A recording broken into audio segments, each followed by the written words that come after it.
Day one of the 2023 WAC Women's Golf Championship is in the books at Semiomo Country Club in Blaine, Washington. Eric Danner along with Tony Jones. Tony, we're out here in the rain a little bit. We got the short sleeves on trying to be tough, but a little chilly today, but didn't seem to impact the scoring all that much. It really didn't. You know, there was some numbers that were maybe higher than you would see under normal conditions, but honestly, a lot of the top players in the field took advantage of being able to sort of fire at the flagstick and hit some scoring approach shots. And we'd heard from players that came in at scoring time that it was a bit wet out there. Hard to get any run out on your tee shots, of course, but like I said, a lot of them were going after some hole locations, and you could see it at the top of the leaderboard in the scores. And that is in the brochure for the Pacific Northwest in the month of April, that we're going to get a little bit of moisture, but no delays, and everybody was able to get their rounds in on time today. Team standings, Sam Houston on top of the leaderboard. Not a big surprise there, the top-ranked team coming in. Goes to show that the seeding and the golf stat standings really held up. I mean, Sam Houston all day long was the strongest team. They were the first team out, being the top seed.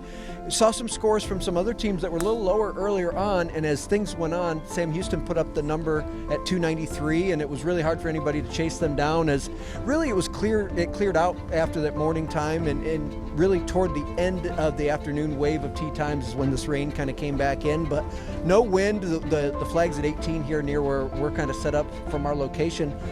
It was kind of calm all day. The flag kind of laid at 18, so the wind was not a problem. It was just kind of battling a little bit with the wet conditions and the rain, but you know, Sam Houston threw up that number, and a name right behind him is the team from Seattle that's sort of familiar, as you said, to these parts, and the conditions didn't bother Seattle very much. It sure didn't. We had a chance to talk with Sam Houston associate head coach Jenna Young about that back nine in particular, how the Bearcats started scoring.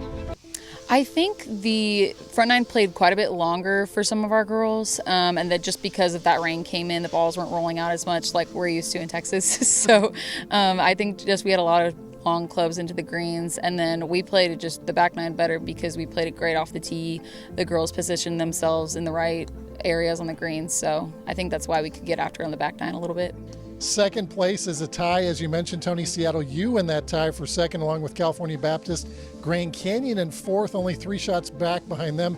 New Mexico State in fifth, then it's Utah Tech, and we're only day one so far, so plenty of golf to be played, and day two tends to be moving day, as they say. And it's, you know, the conditions are only supposed to get better as the week goes on. It's going to be some rain overnight. I know there's some concern here with the course of getting perhaps a soaking rain overnight to maybe soften conditions even a bit more, but play tomorrow at 8 a.m. Pacific time. It's supposed to be clear, and into Tuesday, it looks like a beautiful day Tuesday. So moving day, again, as I said, the best players seem to really take advantage of the conditions today, and you would certainly expect it to be more of the same tomorrow. On top of the individual leaderboard, somebody that knows these kind of conditions very well, Samantha Bruce, Seattle U. Only 2 players shooting under par, but Samantha Bruce shooting 2 under, as well as Leah Alberto from Sam Houston. They are the top 2, but there's a lot of golfers in contention. And really, those 2 made their moves on the back nine. Bruce came in with 33, 3 under par.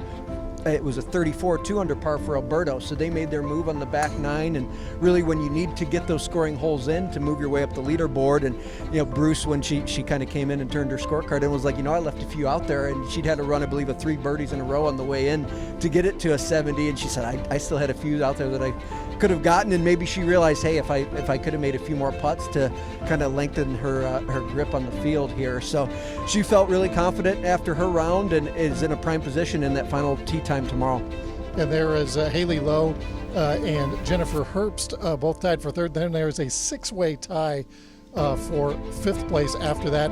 We're going to be back here tomorrow, 8 a.m. Pacific time is the start, and you can follow along on golfstat.com. For Tony Jones, I'm Eric Danner for the Western Athletic Conference.